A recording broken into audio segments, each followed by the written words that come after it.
नमस्कार दोस्तों, first education में आपका स्वागत है। मैं नागेंद्र सिंह कंप्यूटर के नए कंटेंट के साथ आपके पास अवेलेबल हूँ। तो गाइज, आज जो कंटेंट हम लोग पढ़ने वाले हैं आपके पेपर के लिए बहुत इंपॉर्टेंट होगा। क्वेश्चंस हम लोग देखेंगे, प्लस उससे पहले कंटेंट देखेंगे कि कैसे आपके पेपर में क्वेश्चंस आते हैं। कंप्यूटर से रिलेटेड जितने भी टर्म आप पढ़ें, इंग्लिश टर्म को आपको ध्यान में रखना है।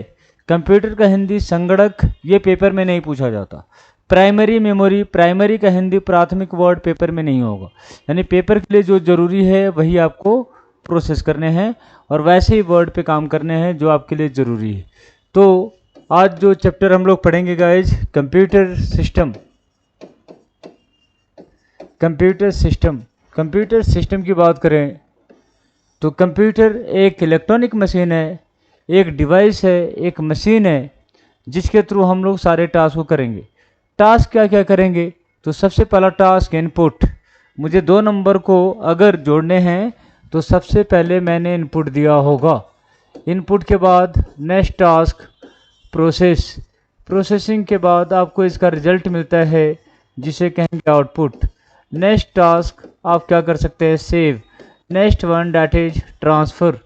यानी कंप्यूटर क्या है? एक मशीन है जिसके थ्रू आप ये सारे टास्क कर सकते हैं।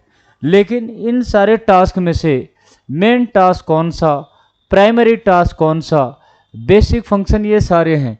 ये सारे सिस्टम के बेसिक फंक्शन हैं। लेकिन प्राइमरी फंक्शन कौन सा, मेन टास्क कौन सा, तो आप इसे कहेंगे प्राइमरी फंक्शन, इसे कहेंगे मुख्य टास्क, और इसको आप कहेंगे सेकेंडरी फंक्शन, इसे आप कहेंगे सेकेंडरी फंक्शन। ठीक है, तो प्राइमरी एंड सेकेंडरी फंक्शन। तो क्वेश्चन आपसे ये पूछा जाए इसमें से कौन सा प्राइमरी बेसिक फंक्शन है, तो इनपुट प्रोसेस आउटपुट, यहाँ एक ऑप्शन मिलता है ऑल ऑफ द अबव। और जिस मशीन से ये सारे टास्क करेंगे वही आपका कंप्यूटर सिस्टम है।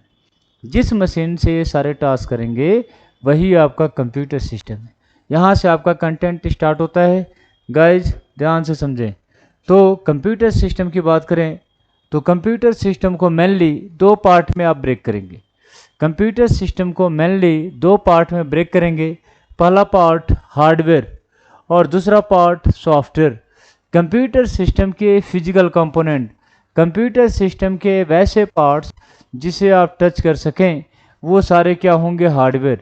लेकिन सिस्टम के वैसे पार्ट्स जिसे आप टच नहीं कर सकते फिर भी सिस्टम में यूज करेंगे उसे आप कहेंगे सॉफ्टवेयर। तो ऑपरेटिंग सिस्टम क्या? तो कहेंगे सॉफ्टवेयर। एमएस ऑफिस क्या? सॉफ्टवेयर। ट्रांसलेटर क्या? सॉफ्टवेयर। प्रोसेसर, प्रिंटर, स्पीकर, ये सारे क्या होंगे? हार्डवेयर। कंप्यूटर सिस्टम के फिजिकल कंपोनेंट को आप क्या कहेंगे? हार्डवेयर। ठीक है, लेकिन हार्डवेयर को भी आप 2 पार्ट में ब्रेक कर सकते हैं। पहला पार्ट सीपीयू जिसे कहेंगे सेंट्रल प्रोसेसिंग यूनिट, कंट्रोल नहीं करने हैं। कंप्यूटर सिस्टम के फिजिकल कंपोनेंट हार्डवेयर और इसके 2 पार्ट, पहला पार्ट सीपीयू, दूसरा पार्ट पेरिफेरल डिवाइस। इस वर्ड को आपको ऐसे ही ध्यान में रखना है क्योंकि इसका हिंदी नहीं आता। तो पेरिफेरल डिवाइस का मतलब कंप्यूटर सिस्टम के वैसे पार्ट्स, वैसे फिजिकल कंपोनेंट जिसे आसानी से चेंज कर सके, उस सारे डिवाइस को आप क्या कहेंगे? Peripheral device. लेकिन सिस्टम के मेन पार्ट की बात करें तो उसे कहेंगे सीपीयू। सिस्टम के मेन पार्ट की बात करें तो उसे हम लोग कहेंगे CPU. C stand for central. अब यहाँ सीपीयू की बात करें तो सीपीयू जो मेन पार्ट है सीपीयू, उसको 3 पार्ट में ब्रेक करेंगे। पहला पार्ट एएलयू।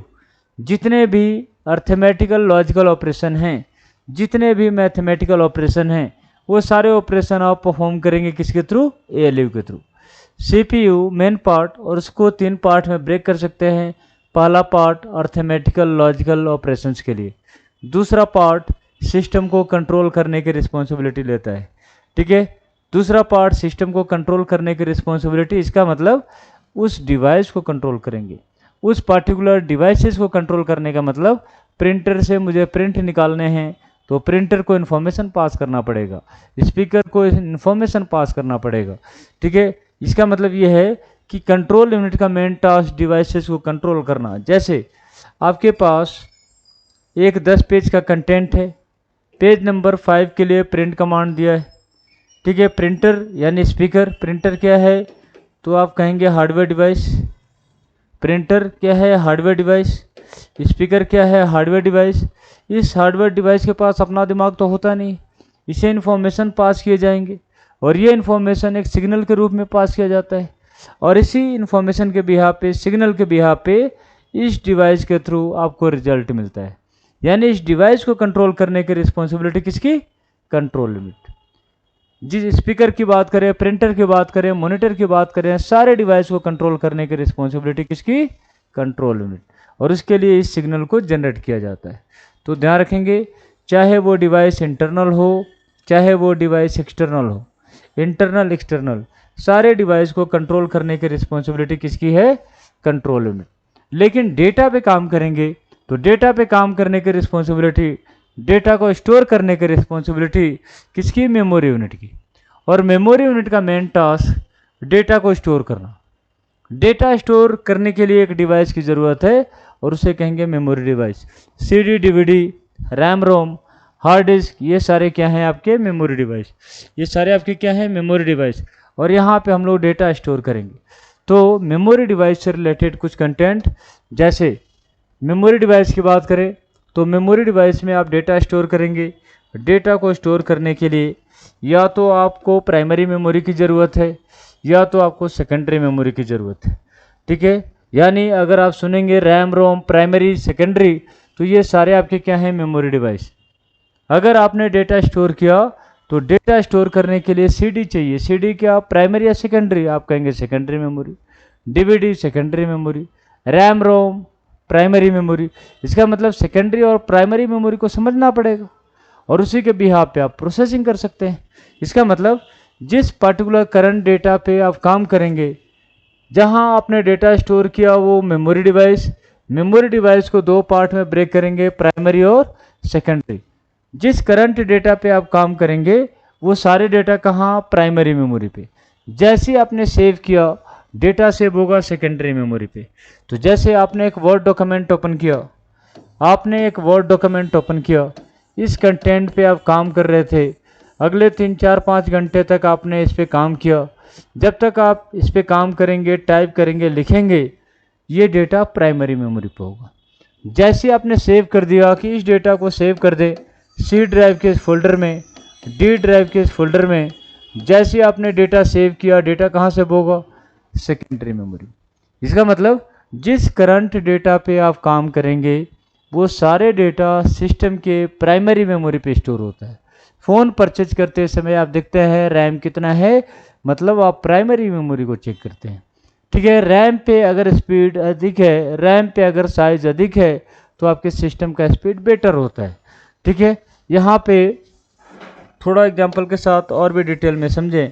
आपके सिस्टम में सपोज डैट 1000 गाने, आपके सिस्टम में 1000 गाने, और इस 1000 गाने में से किसी आपने 2 गानों को सेलेक्ट कर लिया, गाना नंबर 1, गाना नंबर 999। ये जो सिलेक्टेड डेटा है जिस पे अभी आप काम कर रहे हैं, ये डेटा कहाँ होगा, प्राइमरी मेमोरी पे। लेकिन जहाँ से आपने डेटा को सेलेक्ट किया ये डेटा कहाँ होगा, सेकेंडरी मेमोरी पे। 1000 गाने में से आपने अगर 2 गानों को सेलेक्ट किया है तो सेलेक्टेड डेटा प्राइमरी पे। क्लियर है? ठीक है, रैम की बात करें, रैम पे अगर साइज अधिक है तो आप मैक्सिमम डेटा को यहाँ सेलेक्ट कर सकते हैं। ठीक है, मैक्सिमम डेटा को अगर आप सेलेक्ट कर सकते हैं तो कम समय में यहाँ से सीपीयू को, प्रोसेसर को पास भी कर सकते हैं। यानी सबसे पहले डेटा कहाँ होगा, सेकेंडरी, सेकेंडरी से पिक करेंगे कहाँ, प्राइमरी, प्राइमरी से सीपीयू को पास किया जाता है। तो इसीलिए रैम पे साइज अगर अधिक है तो मैक्सिमम डेटा रैम पे आप सेलेक्ट कर सकते हैं। फ़ोन परचेज करते समय आप ध्यान रखते हैं कि रैम का साइज कितना है। रैम का साइज अगर अधिक है तो आपके फ़ोन या सिस्टम का स्पीड बेटर होगा। रैम का साइज अगर कम है तो आपके फ़ोन या सिस्टम का स्पीड स्लो होता है। तो कभी भी आपसे कोई पूछे कि बेसिकली सिस्टम के स्लोनेस को कैसे ठीक किया जाए तो आपका रिप्लाई होना चाहिए रैम के साइज़ को बढ़ा दें। अगर रैम के साइज़ को बढ़ाएंगे सिस्टम का स्पीड बाय डिफ़ॉल्ट बढ़ जाता है। इसका मतलब ये है कि यहाँ पे जिस करंट डेटा पे आप काम करेंगे वो सारे डेटा प्राइमरी पे, system current using data primary memory. यहाँ पे एक वर्ड सिस्टम करंट यूजिंग और प्रोसेसिंग डेटा, जिस करंट डेटा पे आप काम करेंगे वो सारे डेटा कहाँ होंगे, प्राइमरी पे। जैसे ही आपने सेव कर लिया, ये डेटा कहाँ सेव होगा, सेकेंडरी मेमोरी पे। क्लियर है गाइज। अब प्राइमरी मेमोरी की बात करें तो प्राइमरी मेमोरी को आप दो पार्ट में ब्रेक करेंगे। पहला पार्ट रैम और दूसरा part ROM. RAM and ROM, पहला part RAM and second one रोम।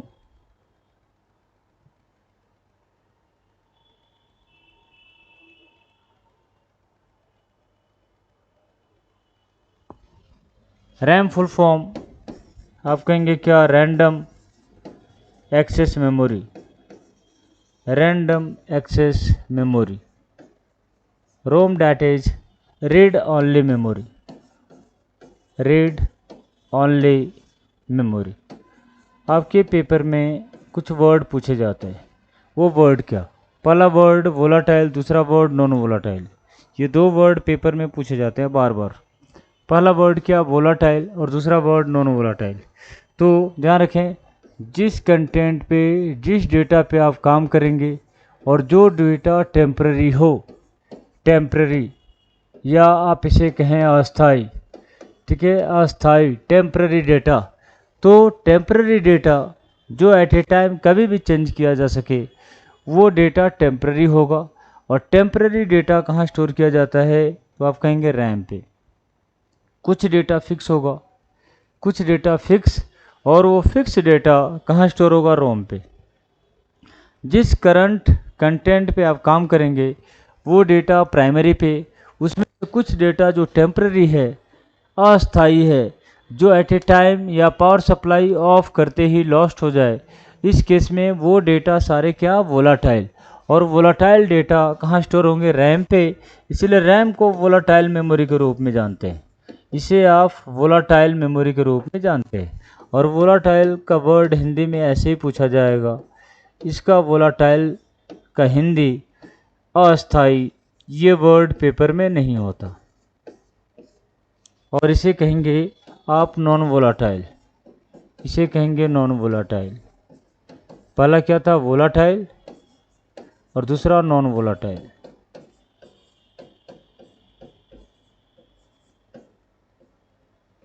तो वोलाटाइल एंड नॉन वोलाटाइल ये पेपर के टर्म है। वोलाटाइल मतलब temporary, non volatile that is permanent. तो अगर आपसे क्वेश्चन ये पूछा जाए कि इसमें से वोलाटाइल मेमोरी कौन सी, तो रैम को कहेंगे वोलाटाइल मेमोरी, रोम को कहेंगे नॉन वोलाटाइल मेमोरी। ठीक है, अब ये वोलाटाइल का मतलब क्या है, थोड़ा ध्यान से समझेंगे। आपने एक वर्ड डॉक्यूमेंट ओपन किया, किसी कंटेंट को आपने लिखा, अब आपको लगा ये कंटेंट गलत है तो आप इसे चेंज कर सकते हैं। आपको लगा ये गलत है, इसे भी एट ए टाइम चेंज कर सकते हैं। इसका मतलब ये डेटा टेम्पररी है, और अगर ये डेटा टेम्पररी है तो ये डेटा वोलाटाइल डेटा, और वोलाटाइल डेटा को कहाँ स्टोर करेंगे, रैम पे। आप यूज करेंगे ट्रांजिस्टर, कैपेसिटर, प्रोसेसर, एसी के लिए रिमोट आप यूज करते हैं। जब डिवाइस बना उसी समय डेटा रिकॉर्ड, यानी उस डेटा को चेंज नहीं कर सकते, यानी वो डेटा क्या, परमानेंट, क्योंकि उस डिवाइस के साथ डेटा रिकॉर्ड किया गया है, उस डेटा को आप चेंज नहीं कर सकते, यानी दैट इज वो डेटा नॉन वोलाटाइल। और नॉन वोलाटाइल डेटा जहाँ स्टोर करेंगे वो डिवाइस रोम टाइप। इसीलिए आपको ये ध्यान रखना पड़ेगा कि वोलाटाइल मेमोरी कौन सी, नॉन वोलाटाइल मेमोरी कौन सी। यहाँ जो डेटा स्टोर करते हैं वो डेटा टेम्पररी होगा, डिवाइस टेम्पररी नहीं होता। डिवाइस पे डेटा स्टोर करते हैं वो डेटा टेम्पररी होता है। तो यहाँ तक आई थिंक कोई डाउट नहीं होंगे। प्राइमरी मेमोरी के रैम के पार्ट को समझते हैं। तो रैम को आप बेसिकली दो पार्ट में ब्रेक करेंगे। पहला पार्ट डी रैम, और दूसरा क्या, S RAM. D RAM and S RAM. D that is dynamic, D का मतलब क्या, डायनेमिक रैम, और एस का मतलब स्टैटिक रैम, एस का मतलब static RAM, dynamic and static. अगर रैम वोलाटाइल है तो रैम के जितने भी पार्ट्स होंगे वो सारे क्या हैं, वोलाटाइल होंगे। अगर रैम वोलाटाइल तो रैम के जितने भी पार्ट्स होंगे वो सारे वोलाटाइल होंगे। अगर रोम की बात करें, रोम नॉन वोलाटाइल, तो रोम के जितने भी पार्ट्स हैं वो सारे क्या होंगे, नॉन वोलाटाइल। इसका मतलब एग्जाम्पल के साथ क्वेश्चन यहाँ से बनते हैं। अगर रैम वोलाटाइल है तो डी रैम और एस रैम ये दोनों वोलाटाइल होंगे। क्लियर है? अगर रैम वोलाटाइल है तो रैम के जितने भी टाइप्स हैं वो सारे वोलाटाइल होंगे और इसके एग्जाम्पल्स भी वोलाटाइल होंगे। ठीक है? अगर ये दोनों टेम्पररी हैं तो दोनों में अंतर होंगे। अगर ये दोनों टेम्पररी तो दोनों में क्या अंतर? जैसे आपने एक वर्ड डॉक्यूमेंट ओपन किया, किसी कंटेंट को आपने लिखा, आपको लगा ये गलत है, एट ए टाइम आप इसे चेंज कर सकते हैं। आपको लगा ये भी गलत है, एट ए टाइम आप इसको भी चेंज कर सकते हैं। यानी ये डेटा टेम्परली आप कभी भी चेंज कर सकते हैं। इंटरनली आप पढ़ेंगे तो डी रैम में कैपेसिटर ट्रांजिस्टर दोनों यूज होते हैं जो फ्रिक्वेंटली बेसिस पे डेटा को रिफ्रेश करते हैं। लेकिन एस रैम में ऐसा नहीं है, एक फिक्स इंटरवल के बाद ये डेटा रिफ्रेश किया जाएगा। यहाँ पे डेटा एट ए टाइम आप चेंज और यहाँ डेटा कुछ समय के बाद चेंज किया जाएगा।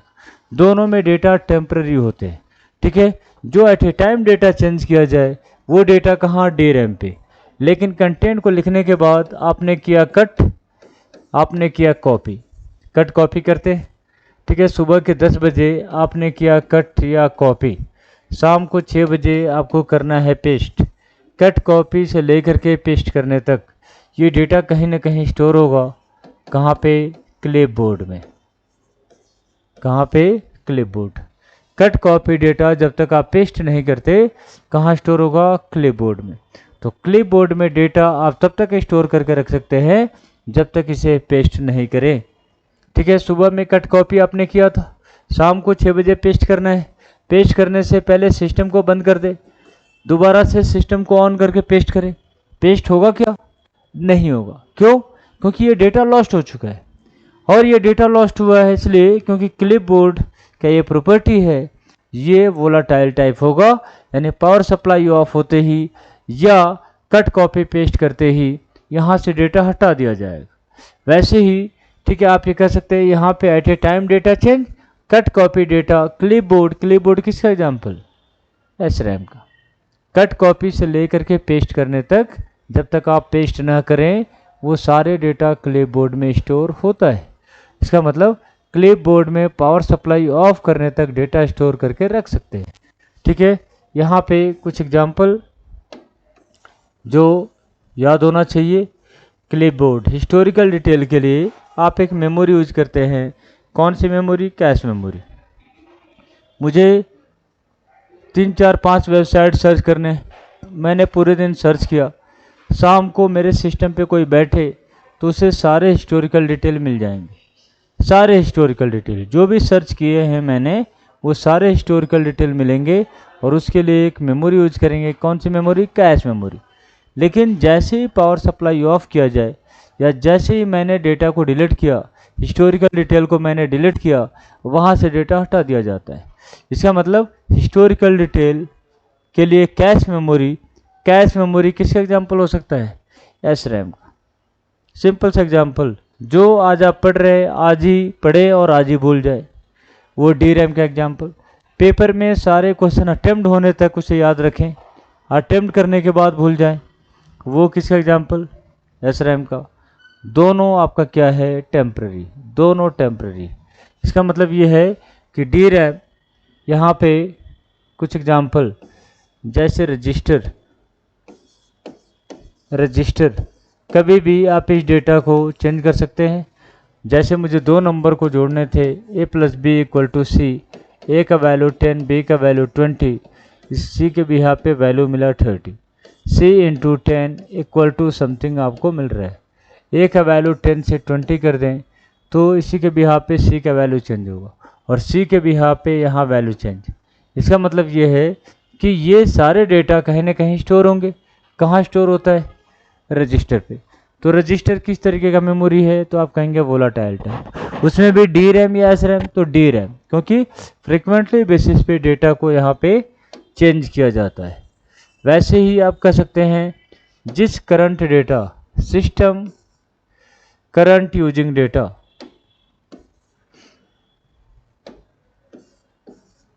करंट यूजिंग या चेंजेज डेटा, जिस डेटा को आप कभी भी चेंज कर दें वो सारे डेटा डी रैम के एग्जाम्पल हैं।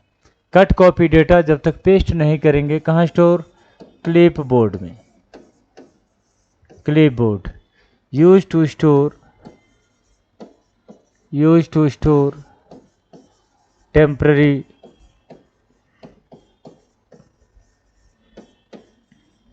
Cut copy data, temporary cut copy data.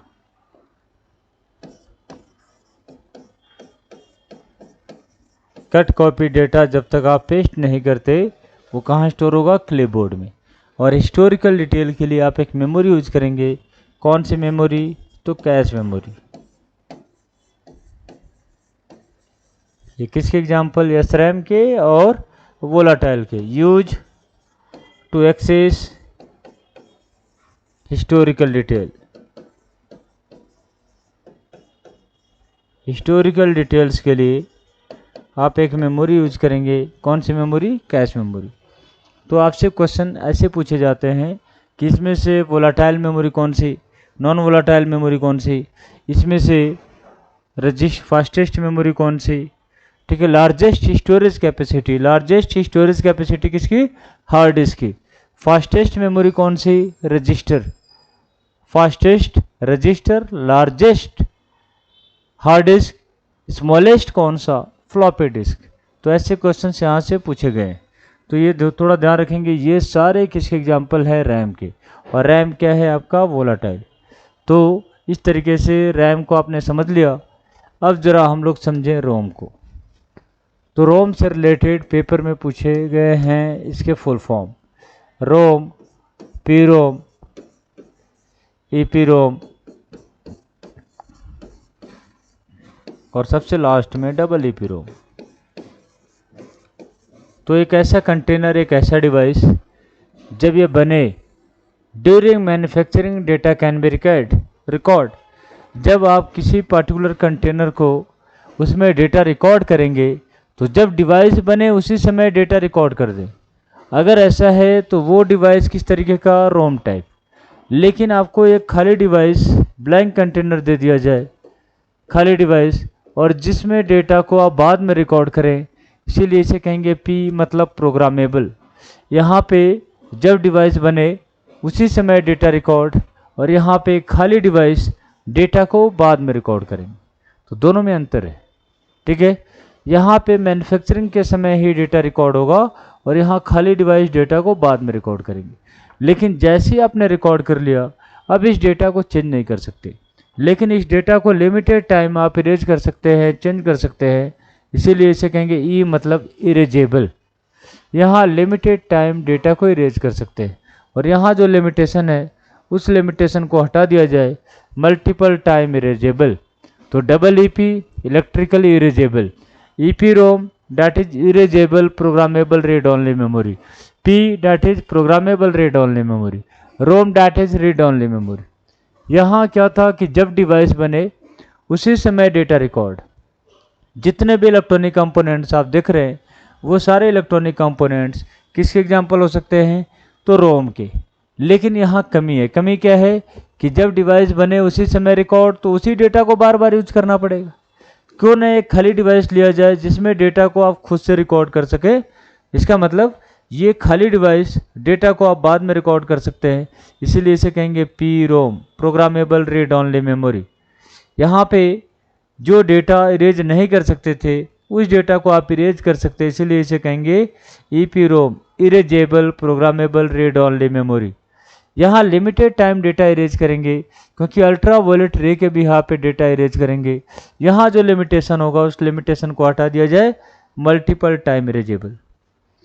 तो इस तरीके से limited time, multiple time erasable आप कर सकते हैं।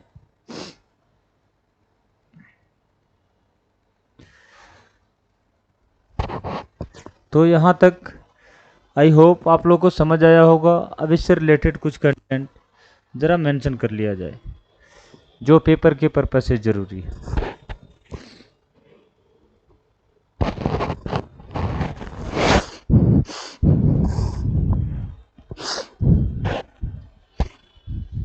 जैसे अब इसको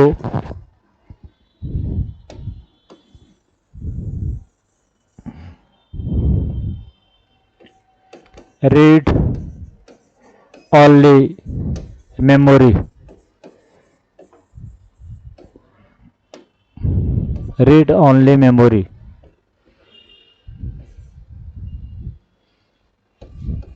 ड्यूरिंग मैन्युफैक्चरिंग, जब डिवाइस बने ड्यूरिंग मैन्युफैक्चरिंग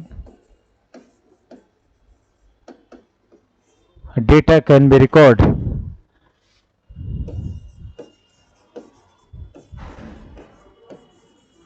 जब डिवाइस बने सेम टाइम पे डेटा रिकॉर्ड। आप इलेक्ट्रॉनिक कंपोनेंट को इसके एग्जांपल कर सकते हैं, जैसे इलेक्ट्रॉनिक कंपोनेंट, जितने भी इलेक्ट्रॉनिक कंपोनेंट्स हैं ये सारे इसके एग्जांपल हो सकते हैं। जैसे किसी एसी की बात करें, रिमोट की बात करें, किसी भी रेफ्रिजरेटर की बात करें, वॉशिंग मशीन की बात करें, वो सारे किस एग्जांपल हो सकते हैं, तो रोम के। लेकिन एक खाली डिवाइस, ब्लैंक कंटेनर, जिसमें डेटा को आप अपने ज़रूरत के हिसाब से रिकॉर्ड कर सकें, तो उसे कहेंगे PROM, programmable read only memory. खाली device, data can be record, blank container, blank container, खाली device, data can be record. यहां से एक क्वेश्चन पूछा गया है आईसी फुल फॉर्म, तो इसका एक example IC stand for integrated circuit. एक ब्लैंक आईसी जिसमें डेटा को आप रिकॉर्ड कर सकें, लेकिन रिकॉर्ड करने के बाद इस डेटा को आप चेंज नहीं कर सकते हैं, इसे आप इरेज नहीं कर सकते हैं। लेकिन अगर आपसे पूछा जाए वर्ल्ड का सबसे पहला प्रोसेसर 4004, एक प्रोसेसर 4004 कब आया था, ये 1971 में, जो किस कंपनी ने दिया है, इंटेल ने, जो मल्टीपल आईसीज के कम्बिनेशन से बना। लेकिन ईपीरोम में क्या कर सकते हैं, erasable programmable read only memory, E that is erasable, यहाँ डेटा को आप इरेज कर सकते हैं। Data can B erase, data can B erase in limited time, in limited time, किसके थ्रू, थ्रू अल्ट्रा वायलेट रे।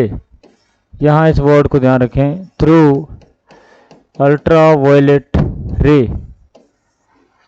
अल्ट्रा वायलेट रे के बिहाफ पे डेटा को फोर्सली इरेज करके रिकॉर्ड किया जाता है। इसका मतलब यह है कि यहाँ फोर्सली डेटा को इरेज या फोर्सली डेटा को रिकॉर्ड किए जाएंगे, इसलिए यहाँ लिमिटेशन होगा। ठीक है, इसीलिए अल्टरनेट नेम से इसे जाना जाता है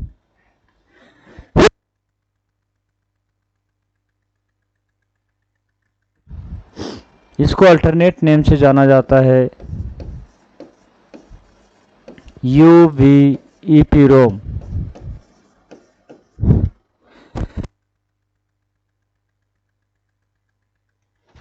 इसको यूवीईपीरोम, इस वर्ड को ध्यान रखें, इसे कहेंगे क्या, अल्ट्रा वायलेट इरेजेबल